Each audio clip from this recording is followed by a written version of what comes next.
تاکہ دوسرے شخص کی لا علمی یا اس کے دلائل کی کمزوری کھل کر سامنے آ جائے۔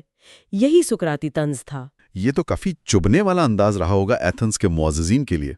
اچھا، اس سب کے پیچھے ان کے بنیادی نظریات کیا تھے؟ کچھ بنیادی خیالات بہت اہم ہیں۔ ایک تو یہ کہ علم ہی نیکی ہے، نالج از ورچو۔ یعنی اگر کسی کو واقعی پتہ چل جائے کہ صحیح کیا ہے تو وہ جان بوجھ کر غلط نہیں کرے گا۔ دوسرا، وہ مشہور جملہ کہ بغیر سوچے سمجھے گزاری گئی زندگی جینے کے لائق نہیں۔ The unexamined life is not worth living.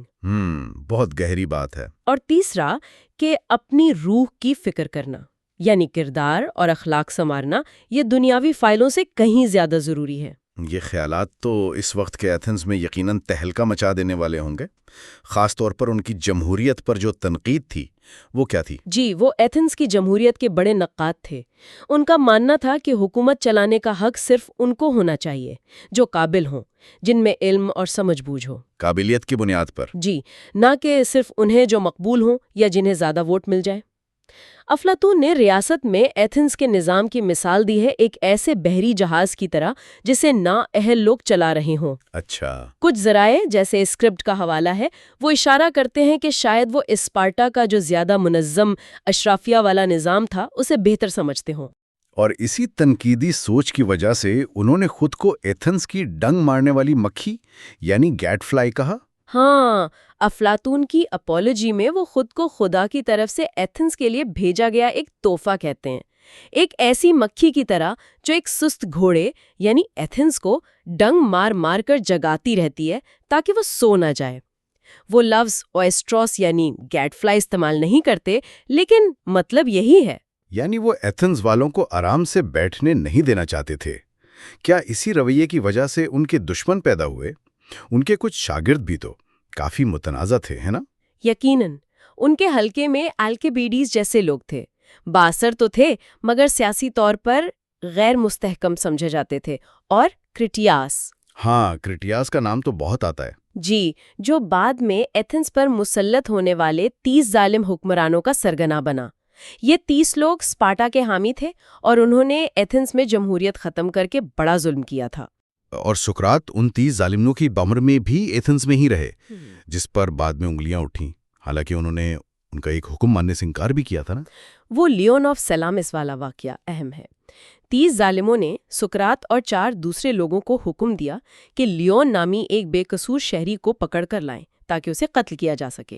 سقراط نے صاف انکار کر دیا اور چپ چاپ گھر چلے گئے۔ لیکن البتہ انہوں نے لیون کو خبردار کرنے کی بھی کوئی کوشش نہیں کی، جسے باقی 4 لوگوں نے پکڑ کر مار ڈالا۔ اس بات کو بعد میں ان کے مخالفین نے ان کے خلاف استعمال کیا۔ اچھا، ان کے مذہبی خیالات بھی روایتی نہیں تھے۔ وہ ڈیمیونین کیا چیز تھی؟ سقراط کہتے تھے کہ ان کے اندر ایک قسم کی ایک آواز یا روحانی نشانی ہے جو انہیں غلط کام کرنے سے روکتی ہے۔ صرف روکتی تھی؟ جی، دلچسپ بات یہ ہے کہ یہ آواز انہیں صرف روکتی تھی، کچھ کرنے پر اکساتی نہیں تھی۔ یہ ریاست کے جو مانے ہوئے دیوتا تھے ان سے بالکل الگ تصور تھا، اور یہی بات ان پر لگائے گئے بے دینی کے الزام کی ایک بنیاد بنی۔ اور پھر آیا 399 قبل مسیح اور وہ مشہور مقدمہ چلا۔ الزامات کیا تھے بالکل واضح طور پر؟ بنیادی طور پر 2 الزامات تھے۔ پہلا، بے دینی، یعنی شہر کے دیوتاؤں کو نہ ماننا اور نئے دیوتا گھڑنا۔ ٹھیک۔ اور دوسرا، نوجوانوں کے اخلاق خراب کرنا، کرپٹنگ دی یوتھ۔ اور الزام لگانے والے کون تھے؟ 3 لوگ سامنے آئے۔ ملٹس، جو ایک شاعر تھا اور شاید مذہبی طبقے کی نمائندگی کر رہا تھا۔ اینٹس، جو چمڑے کا کام کرتا تھا اور ایک طاقتور سیاستدان تھا۔ اور لائکون، جو ایک مقرر تھا۔ لیکن کیا یہ الزامات ہی اصل وجہ تھے یا پس پردہ کچھ اور کہانیاں تھیں؟ کچھ سیاسی یا ذاتی معاملات؟ زیادہ گہرے تھے۔ سقراط کے فلسفیانہ خیالات سے اختلاف اور حسد تو تھا ہی، سیاسی بدلہ لینے کا عنصر بھی نظر آتا ہے، کیونکہ انہیں 30 ظالموں کا ہمدرد سمجھا جاتا تھا، خاص طور پر کرٹیاس جیسے شاگردوں کی وجہ سے۔ ذاتی رنجشیں بھی تھیں، ہے نا؟ اینٹس کے بارے میں کہا جاتا ہے کہ وہ اس لیے ناراض تھا کہ اس کا بیٹا سقراط سے متاثر ہو کر وہ خاندانی کاروبار اور سیاست سے دور ہو گیا تھا۔ بالکل، اور مذہبی طور پر جو قدامت پسند لوگ تھے وہ بھی سقراط کے سوال اٹھانے کے انداز اور ان کے ڈائمونین کے تصور سے خوش نہیں تھے۔ ایک اور دلچسپ نظریہ میٹ کیٹن کا ہے کہ شاید سقراط نے ایتھنز کے انتہائی خفیہ اور مقدس ایلیوسینی اسرار کے بارے میں کچھ کہہ دیا تھا یا ان کی بے ادبی کی تھی، جس نے بھی آگ پر تیل کا کام کیا۔ مقدمے میں سقراط کا اپنا رویہ کیسا رہا؟ افلاطون کی اپولوجی میں تو کافی ڈراماٹک تاثیر کشی ہے۔ ہاں، سقراط کا دفاع بالکل غیر روایتی تھا۔ انہوں نے کسی ماہر تقریر نویس جیسے لائسیاس کی مدد لینے سے صاف انکار کر دیا، خود ہی اپنا دفاع کیا۔ جی، عدالت میں ججوں، جنہیں ڈائیکاسٹس کہتے تھے، ان سے معافی یا رحم کی بھیک مانگنے کے بجائے انہوں نے الٹا انہیں چیلنج کیا، خود کو ایتھنز کے لیے خدا کا تحفہ اور وہی ڈنگ مارنے والی مکھی قرار دیا۔ اور موت کا خوف وہ تو بالکل نظر نہیں آتا ان کی باتوں میں۔ قطعی نہیں۔ انہوں نے کہا کون جانے شاید موت ہی سب سے بڑی نعمت ہو۔ انہوں نے صاف کہہ دیا کہ وہ انسانوں کے حکم کے بجائے خدا کے حکم کو مانیں گے، چاہے اس کی قیمت جان ہی کیوں نہ دینی پڑے۔ تو فیصلہ کیا ہوا؟ ووٹنگ کیسے ہوئی؟ پہلی ووٹنگ ہوئی اور ججوں کی تھوڑی سی اکثریت، کہا جاتا ہے 280 بمقابلہ 221، انہیں مجرم ٹھہرایا۔ اچھا، مطلب کافی قریبی معاملہ تھا۔ جی، پھر مرحلہ آیا سزا تجویز کرنے کا۔ استغاثہ نے تو سزائے موت مانگی۔ اور سقراط نے جواب میں کیا کہا؟ وہ فری کھانے والی بات کیا تھی؟ یہاں سقراط کا طنز کمال پر تھا۔ کہنے لگے کہ شہر کی اتنی خدمت کرنے کے بدلے میں تو مجھے پرائٹینیم میں عمر بھر مفت کھانا ملنا چاہیے۔ یہ وہ اعزاز تھا جو اولمپک جیتنے والوں یا شہر کے بڑے محسنوں کو ملتا تھا۔ پھر کہا کہ چلو تھوڑا سا جرمانہ کر دو۔ حالانکہ ان کے دوست افلاطون، کرٹیو وغیرہ وہ ایک بڑی رقم 3000 ڈراکما بطور جرمانہ بھرنے کو تیار تھے، لیکن ججوں نے یہ منظور نہیں کیا۔ نہیں، لگتا ہے سقراط کی اس بے نیازی اور طنزیہ انداز نے ججوں کو اور غصہ دلا دیا۔ دوسری ووٹنگ ہوئی اور اس بار پہلے سے بھی زیادہ بڑی اکثریت نے انہیں سزائے موت سنا دی۔ یہ بات واقعی چونکا دینے والی ہے کہ انہوں نے جان بچانے کی کوئی سنجیدہ کوشش نہیں کی۔ اس سے سوال پیدا ہوتا ہے کہ وہ موت کو آخر سمجھتے کیا تھے؟ افلاطون کی تحریروں، اپولوجی اور فیڈو میں اس بارے میں کیا ملتا ہے؟ سزا سننے کے بعد اپولوجی میں سقراط موت کے بارے میں ایک دلچسپ منطقی دلیل پیش کرتے ہیں۔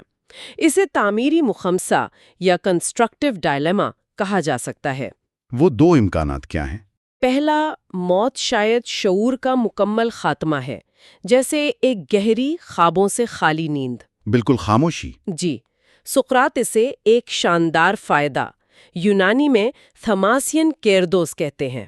دلیل یہ دیتے ہیں کہ بڑے سے بڑا بادشاہ بھی اپنی پوری زندگی میں ایسی پرسکون راتیں کتنی پاتا ہوگا۔ ٹھیک، اور دوسرا امکان؟ دوسرا یہ کہ موت دراصل ایک جگہ سے دوسری جگہ منتقل ہو جانا ہے، ایک ایسی جگہ جہاں تمام گزرے ہوئے لوگ موجود ہوں، جہاں انصاف پسند جج ہوں، وہاں ماضی کے عظیم ہیروز، شاعر جیسے اورفیس، ہومر، ہیسیوڈ، یہاں تک کہ سیسیفس جیسی متنازع شخصیت سے بھی بات چیت کرنے، ان سے سوال جواب کرنے کا موقع ملے گا۔ اچھا، سقراط کے لیے تو یہ ناقابل تصور خوشی یا امیخنم یودیمونیاس۔ تو مطلب دونوں صورتوں میں موت یا تو فائدہ مند ہے یا بے انتہا خوشی کا باعث، کوئی بری چیز نہیں۔ لیکن ہم نے جو کیمبرج یونیورسٹی پریس کا تجزیہ دیکھا، اس میں اس دلیل پر کچھ سوالات اٹھائے گئے ہیں۔ وان ہارٹن کا تجزیہ ہے نا؟ جی، ایلس وان ہارٹن کا تجزیہ بہت دلچسپ ہے۔ وہ کہتی ہیں کہ اول تو یہ دو امکانات ہی موت کی تمام ممکنہ صورتیں نہیں ہیں، مثلاً روایتی عذاب و ثواب یا روح کا بھٹکنا وغیرہ کا ذکر ہی نہیں۔ ٹھیک۔ دوئم، دونوں کو اچھا کہنے کے لیے سقراط نے بالکل مختلف بلکہ متضاد پیمانے استعمال کیے ہیں۔ گہری نیند کا اچھا ہونا سقراط کے اپنے غور و فکر والی زندگی کے اصول سے کیسے میل کھاتا ہے؟ عظیم بادشاہ والی مثال بھی شاید تنزیہ ہے۔ اور وہ جو دوسرا منظرنامہ ہے، مرے ہوئے لوگوں سے بحث مباحثہ، وہ سقراط کے لیے تو ٹھیک ہے، پر ان لوگوں کا کیا ہوگا جو زندگی میں ان کے سوالوں سے بھاگتے تھے؟ یہ بھی ایک اہم نقطہ ہے۔ پھر یہ کہ اس دوسرے منظرنامے میں روایتی سزا و جزا کا کوئی تصور نہیں۔ ون ہارٹن کا خیال ہے کہ شاید سقراط کا مقصد موت کی حقیقت بیان کرنا نہیں تھا، بلکہ سننے والوں، خاص طور پر ان ججوں کو جو ان سے ہمدردی رکھتے تھے، یہ سوچنے پر مجبور کرنا تھا کہ وہ کس قسم کی زندگی کو بہتر سمجھتے ہیں، غفلت کی نیند یا مسلسل سوچ بچار۔ اسے پروٹیریپٹک ریڈنگ کہتے ہیں۔ تو کیا سقراط کا اپنا سکون ان عقلی دلیلوں سے زیادہ کسی اور بنیاد پر تھا، جیسے وہ الہی نشان والی بات؟ ون ہارٹن کے مطابق لگتا یہی ہے کہ سقراط کا اصل اطمینان ان دلیلوں پر نہیں بلکہ ان کے الہی نشان یعنی ڈیوائن سائن کی خاموشی پر تھا۔ مطلب چونکہ اس اندرونی آواز نے انہیں اس راستے سے روکا نہیں، اس لیے یہ راستہ اور اس کا انجام برا نہیں ہو سکتا۔ اچھا، یہ بات خدا پر ان کے بھروسے اور ان کے اس بنیادی موقف سے زیادہ مطابقت رکھتی ہے کہ حقیقی دانائی اپنی لا علمی کو تسلیم کرنے میں ہے، یعنی وہ حتمی جوابات کا دعویٰ نہیں کرتے تھے، ایپوریٹک پوزیشن جسے کہتے ہیں۔ سزا کے بعد اور موت سے پہلے کے دن کیسے گزرے؟ افلاطون کی کریٹو میں ذکر ہے کہ انہیں جیل سے بھاگنے کا موقع بھی دیا گیا تھا۔ جی ہاں، ان کے پرانے اور امیر دوست تھے کریٹو۔ انہوں نے جیل کے گارڈز کو رشوت وغیرہ دے کر فرار کا سارا بندوبست کر لیا تھا۔ وہ سقراط کے پاس آئے اور ان پر بہت زور دیا کہ وہ بھاگ جائیں۔ کریٹو نے کیا دلیلیں دی؟ کریٹو نے کہا کہ اگر تم نہیں بھاگے تو لوگ ہمیں برا بھلا کہیں گے کہ دوست کو بچایا نہیں، اور یہ کہ تمہیں اپنے بچوں اور شاگردوں کا بھی سوچنا چاہیے۔ لیکن سقراط نہیں مانے۔ انہوں نے کیا دلیل دی؟ یہ بہت اہم ہے نا؟ بہت اہم۔ سقراط نے انکار کرتے ہوئے کچھ بہت بنیادی اصول سامنے رکھے۔ پہلا، شہری اور ریاست کے بیچ ایک طرح کا نادیدہ معاہدہ ہوتا ہے، سوشل کانٹریکٹ۔ یعنی ایتھنز میں رہتے ہوئے اس کے قوانین سے فائدہ اٹھاتے ہوئے انہوں نے ان قوانین کی پابندی قبول کی ہے۔ دوسرا، قانون کی عزت کرنا ضروری ہے، چاہے وہ کسی ایک شخص کے خلاف ہی کیوں نہ ہو۔ قانون توڑنے سے پورا سماجی ڈھانچہ کمزور ہوتا ہے۔ اور یہ کہ اگر آپ کے ساتھ ناانصافی ہوئی ہے تو اس کا جواب ناانصافی سے دینا ٹھیک نہیں۔ بالکل یہی نکتہ تھا۔ ان کا موقف تھا کہ اگر ریاست نے ان کے ساتھ غلط کیا ہے تو اس کا جواب خود قانون شکنی جو ایک غلطی ہے اس سے دینا درست نہیں۔ فرار ہونا ان کی ساری زندگی کی تعلیمات یعنی قانون کی عزت کے خلاف جاتا۔ وہ ایک غلط فیصلے کو بھی قانون کا فیصلہ مان کر قبول کرنے کو تیار تھے۔ کمال ہے۔ اور پھر فیڈو میں ان کی موت کا بیان ہے، وہ لمحہ کیسے آیا؟ زہر پینے کا؟ انہیں زہر پینا تھا جو ہیملاک نامی زہریلے پودے سے بنا تھا۔ افلاطون لکھتے ہیں کہ سقراط نے بڑے سکون اور اطمینان سے پیالہ لیا اور پی لیا۔ زہر کا اثر دھیرے دھیرے پاؤں سے شروع ہو کر اوپر کی طرف بڑھا، جسم ٹھنڈا اور بے حس ہوتا گیا۔ لیکن دماغ آخر تک کام کر رہا تھا؟ جی، لیکن ان کا دماغ آخر تک صاف اور ہوش میں رہا۔ ان کے آخری الفاظ کیا تھے؟ وہ مرغی والی بات؟ بالکل، آخر میں انہوں نے کریٹو کو پکارا اور کہا، کریٹو، ہم پر ایسکیلوپیس کا ایک مرغ قرض ہے، اسے ادا کرنا یاد رکھنا۔ ایسکیلوپیس طب اور شفا یابی کے دیوتا تھے۔ اس کا کیا مطلب نکالا جاتا ہے؟ عام طور پر یہی مطلب نکالا جاتا ہے کہ وہ موت کو زندگی کی بیماری سے شفا یابی سمجھ رہے تھے اور اس پر دیوتا کا شکریہ ادا کر رہے تھے۔ لیکن اس بیان پر بھی کچھ سوالات اٹھائے گئے ہیں، خاص طور پر طبی نقطہ نظر سے۔ وہ پبمیڈ والا مضمون کیا کہتا ہے؟ جی، اے ڈی ڈین کا مضمون کہتا ہے کہ افلاطون نے جو علامات بتائی ہیں، جیسے جسم کا آہستہ آہستہ سن ہونا اور متلی یا پیٹ درد کا کوئی ذکر نہ ہونا، وہ ہیملاک زہر کے معلوم اثرات سے پوری طرح میل نہیں کھاتی۔ اچھا، عام طور پر کیا ہوتا ہے؟ عام طور پر ہیملاک پینے سے شدید قے اور متلی ہوتی ہے، جس کا افلاطون ذکر نہیں کرتے۔ تو کیا یہ ممکن ہے کہ افلاطون نے منظر کو تھوڑا بدل کر پیش کیا ہو کسی خاص مقصد کے لیے؟ ڈائن یہی سوال اٹھاتے ہیں کہ کیا افلاطون نے فلسفیانہ یا سیاسی وجوہات کی بنا پر سقراط کی موت کو زیادہ پروقار، زیادہ آئیڈیلائزڈ بنا کر پیش کیا؟ یہ ایک ایسا سوال ہے جس کا حتمی جواب مشکل ہے۔ اسی طرح میڈ گیٹن کا نظریہ کہ ایلیوسینیائی اسرار کا معاملہ مقدمے میں شاید زیادہ اہم تھا۔ یہ سب ہمیں یاد دلاتا ہے کہ تاریخ کو ہمیشہ احتیاط اور تنقیدی نظر سے پڑھنا چاہیے۔ بالکل۔ ان تمام واقعات، مقدمے اور موت کے بعد سقراط کی اصل میراث کیا ہے؟ ان کا فوراً بعد کیا اثر ہوا؟ فوری اثر تو یہ ہوا کہ ان کے شاگرد جیسے افلاطون، زینوفون، اینٹیسیتھینز، ایرسٹوپوس وغیرہ وہ الگ الگ راستوں پر چل پڑے۔ انہوں نے سقراط کی باتوں کی اپنی اپنی تشریح کی اور مختلف فلسفیانہ مکاتب فکر قائم کیے، جیسے سینکس، سیرینائکس، سٹوئکس بالواسطہ طور پر، اور سب سے بڑھ کر افلاطون کی اکیڈمی۔ اور مجموعی طور پر مغربی فلسفے پر ان کا کیا مقام ہے؟ انہیں مغربی فلسفے کا باپ کہا جاتا ہے؟ جی، یہ کہنا بالکل درست ہے۔ انہوں نے فلسفے کا مرکز کائنات کی ساخت جاننے سے ہٹا کر انسان، اس کے اخلاق، اس کے علم اور اس کی زندگی کے معنی پر مرکوز کر دیا۔ ان کے خیالات کو افلاطون اور پھر ارسطو نے آگے بڑھایا اور وہ مغربی تہذیب کی فکری بنیاد بن گئے۔ اور آج کے دور میں ان کی کیا اہمیت ہے؟ وہ آج بھی ریلیونٹ کیوں ہیں اتنے ہزار سال بعد؟ ان کی سب سے بڑی دین شاید سوال پوچھنے کی ہمت ہے، تنقیدی نظر سے ہر چیز کو پرکھنے اور خود کو جاننے کی کوشش پر زور دینا۔ وہ اصولوں پر ڈٹ جانے اور سچ کے لیے جان تک دے دینے کی ایک لازوال علامت ہے۔ یہاں تک کہ بینجامن فرینکلن نے اپنی آپ بیتی میں عاجزی سیکھنے کے لیے لکھا، جیزس اور سقراط کی مثال سامنے رکھو۔ واہ! اور وہ سقراطی طریقہ تو آج بھی استعمال ہوتا ہے نا؟ بالکل۔